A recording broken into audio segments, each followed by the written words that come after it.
Okay, Riggs, we see a lot of players through the ball look like this. Oh, yes. There's a bit of an issue with this, isn't there? There certainly is an issue with that. This, over time and time again, of hitting the ground and this arm buckling is just causing me so much grief. Yes. But I see the pros and they have this beautiful extended look to their arms and very powerful, and then they have a nice little softening at the end. Now, why, no matter how hard that I try, do players still finish like this? What are they not doing? They're not doing the correct motion with their lead arm.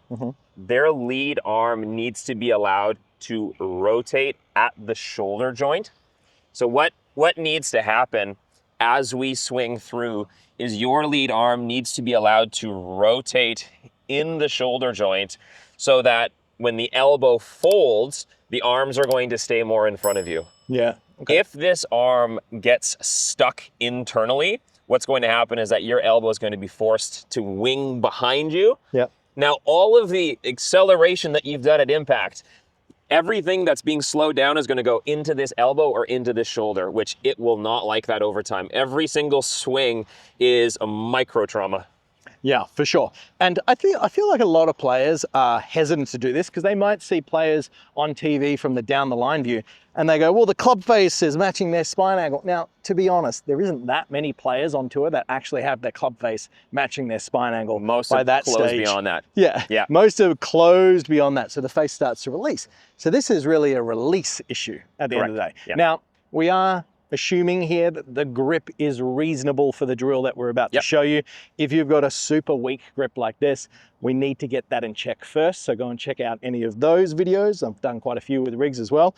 But from here, what we're going to be talking about specifically is really the movement of the arm post-impact. And Riggs has got a great reference of what you should be looking for in a feeling post-impact that we want to work towards. What is that? Absolutely.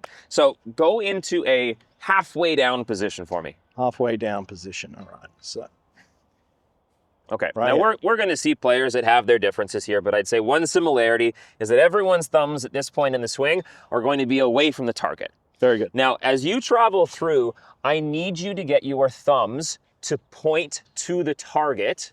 Okay, specifically the feeling of using the lead arm to get that thumb to the target. That's going to allow you to rotate this lead arm in the shoulder. Okay, so that motion, if I just show everyone, that motion is us going in this direction. Okay, we need to allow our lead shoulder to rotate externally. And if it rotates externally, we're actually going to be able to release the golf club. So it's the feeling of losing an arm wrestle. Absolutely.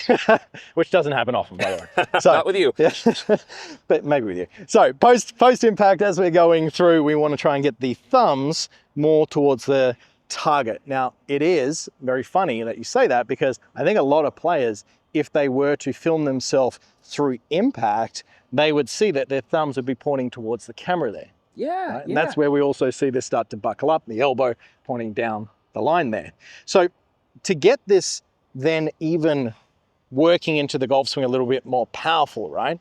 Would you say that having the thumbs work up as well is quite important? So pointing up towards the sky?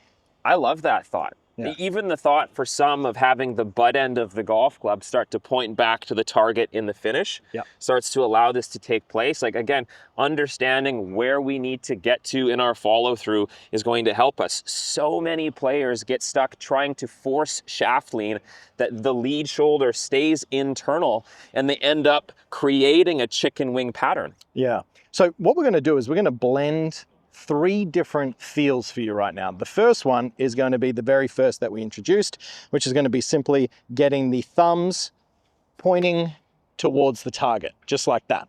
Do a couple of small swings, clip a couple down there doing that. The second one is going to be the thumbs pointing up towards the sky, holding that finish. Now I'm really starting to feel a bit of release. We can see that the arm is long.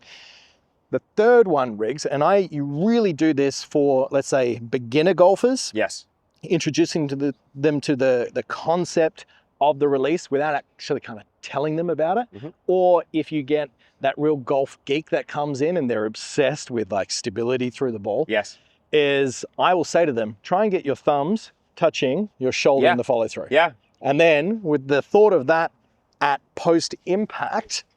Yes. By doing that, well then we haven't really thought about what's happening in impact, but guess what? Through that section of the swing, the arms will be lengthening, the thumbs will be pointing down towards the target, then up towards the sky. For them to get even anywhere near that arm, they actually have to do a lot of things really well throughout the swing, don't they? Yeah.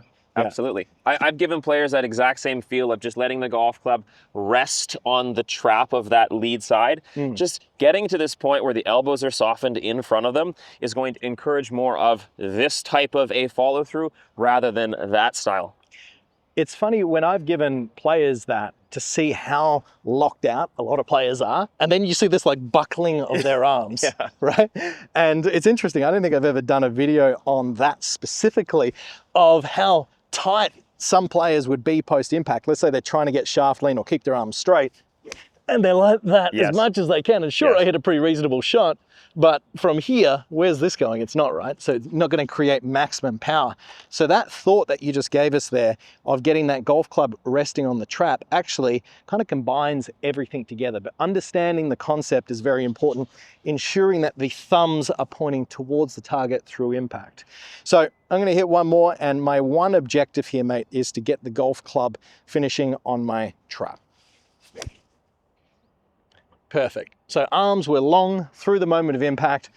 Arms were long post-impact, thumbs pointing up towards the sky. There was certainly no elbow pain, no buckle. If you're struggling with that, try and get the golf club resting on your trap. Thanks for watching this video. YouTube thinks that you would benefit from watching this one next. So click that card and it could be the tip that you need to take your game to the next level. I'll see you next time.